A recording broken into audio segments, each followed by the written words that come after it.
Hi friends, welcome to my channel Sri vlogs. Please subscribe to my channel friends. ఈరోజు మనం చేసుకునే recipe వచ్చేసి వడాపావ్. ఎలా చేసుకోవాలో చూసేద్దాం రండి ఫ్రెండ్స్. ఫస్ట్ ఆలు తీసుకొని మంచిగా కడుక్కొని వాటిని ముక్కలుగా కట్ చేసుకొని కుక్కర్లో వేసి కొంచెం వాటర్ సాల్ట్ వేసి 3 విజిల్లు వచ్చేలాగా ఉడికించుకోవాలి. మెత్తగా ఉడకాలి ఆలు. ఇవి విజిల్లు వచ్చేలోపు మనం వడ చేసుకోవడానికి బ్యాటర్ కావాలి కాబట్టి ఒక గిన్నె తీసుకొని దాంట్లో కొంచెం బియ్యం పిండి, కొంచెం శనగపిండి, పసుపు, సాల్ట్, వాటర్ వేసుకొని మంచిగా కలుపుకోవాలి. మనకి వడ క్రిస్పీగా కావాలంటే బియ్యం పిండి యాడ్ చేయాలి. అవసరం లేదు అంటే బియ్యం పిండి అవసరం లేదు, అది మన ఇష్టం. వాటర్ వేసుకొని మంచిగా కలుపుకోవాలి. అది కొంచెం థిక్నెస్గానే కలుపుకోవాలి. కలుపుకొని పక్కన పెట్టుకోవాలి. చూడండి, తర్వాత ఈలోపు ఆలు బాయిల్ అవిద్ది. తర్వాత ఆలుని తీసుకొని పైన తోలు తీసేసి మంచిగా స్మాష్ చేసుకొని పక్కన పెట్టుకోవాలి.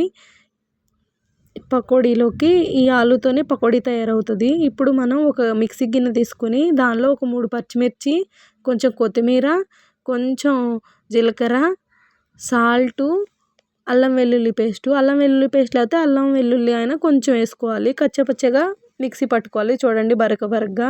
తర్వాత ఒక కడాయి గ్యాస్ పైన పెట్టుకొని ఒక 1/2 టేబుల్ స్పూన్ ఆయిల్ వేసుకొని దీనిలో ఆవాలు, జీలకర్ర, మనం ముందు మిక్సీ చేసుకున్నాం కదా కచ్చపచ్చగా, అది వేసుకొని మంచిగా కలుపుకోవాలి. ఇది కొంచెం పచ్చివాసన పోయేలాగా ఫ్రై అయిన తర్వాత దీనిలో కొంచెం పసుపు, కొంచెం ధనియాల పొడి, కొంచెం చాట్ మసాలా, కారం వేసుకొని మంచిగా కలుపుకోవాలి. కలుపుకొని ముందు మనం స్మాష్ చేసి పెట్టుకున్నాం కదా ఆలు, అది దుంపని దీనిలో వేసుకొని కలుపుకోవాలన్నమాట. మంచిగా కలుపుకుంటే ఇలాగ అవుతుంది. దీన్ని పక్కన పెట్టుకోవాలి. చిన్న చిన్న ఉండలుగా చేసుకొని పక్కన పెట్టుకోవాలి. ఇది కొంచెం గోరువెచ్చగానే ఉంటుంది. ఈలోపు మనం గ్రీన్ చట్నీకి ఇందాక మిక్సీ పట్టుకున్నటువంటి జార్లో మిర్చి, కొత్తిమీర, అల్లం, పుదీనా వేసుకొని మిక్సీ పట్టుకోవాలి.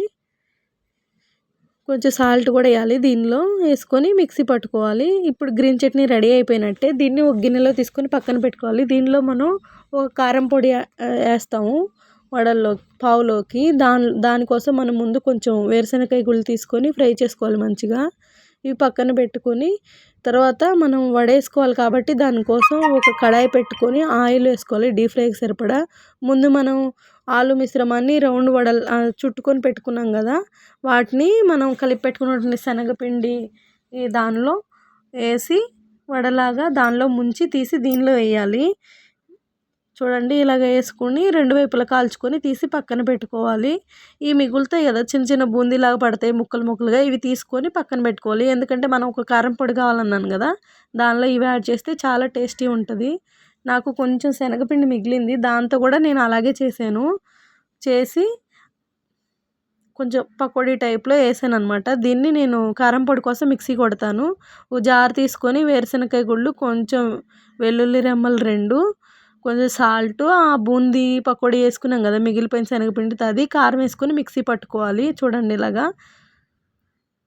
ఇప్పుడు దీన్ని మనం పావు తీసుకొని పావు కట్ చేసి మధ్యలో ఈ కారము, ఈ గ్రీన్ చట్నీ ఒక సైడ్ ఇది వేసుకొని మధ్యలో వడపెట్టుకొని తింటే చాలా టేస్టీగా ఉండేది. ప్లీజ్ లైక్ చేయండి ఫ్రెండ్స్.